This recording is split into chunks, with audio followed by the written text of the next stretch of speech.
Ay, nako. Ayan, kasi, ang hihilig kasi sa magagandang lalaki. Ang hilig sa magandang babae. O, ano na pala nyo? Eh di wala. Kaya kung ako sa inyo, makinig na lang kayo sa sasabihin ko. Humanap ka ng pangit at ibigin mong tunay. Yan ang dapat mong gawin. Kaya makinig ka sa akin and it goes a little something like this.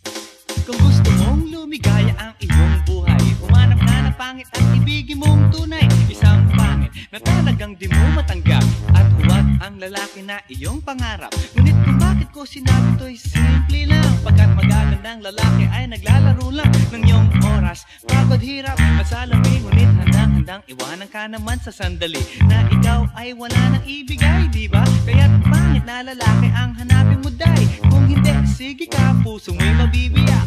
Mawalay man ang pangit, hindi ka iiyak.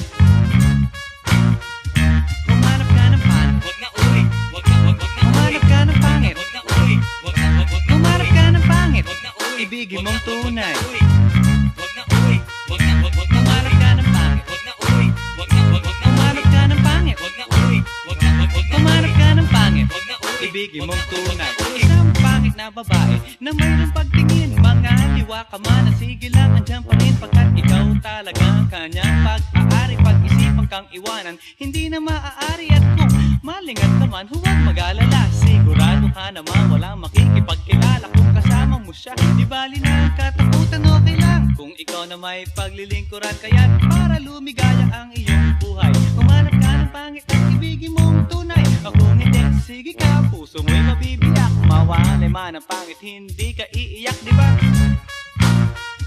Humanap ka ng pangit, wag na uli.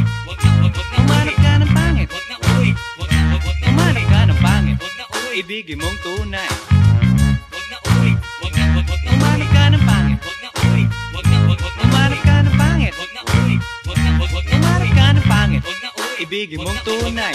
Sasabihin ko sa inyo kung anong nangyari nang may na-date akong isang pangit na babae. Manliligaw daw niya ay talagang ang daming, ngunit nang siya'y nakita ko mukha siyang lalaki. At sa akin ay matatawa ka talaga pagkat kahawig na kahawig niya si Zoraida. Maniwala ka't ako'y napaibig niya. Bakit? Eh kasi ang bait-bait niya. Lahat ng aking hiling hindi tumatanggi. Palagi siyang nakahalik sa aking pisngi. Ako'y shock.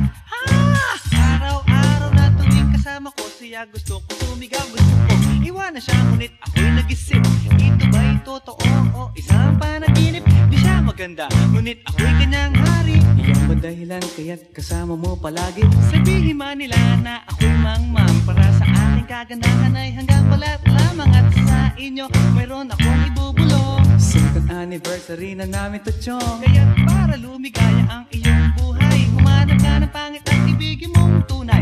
Kung hindi, sige ka, puso mo'y mabibiyak. Mawalay man ang pangit, hindi ka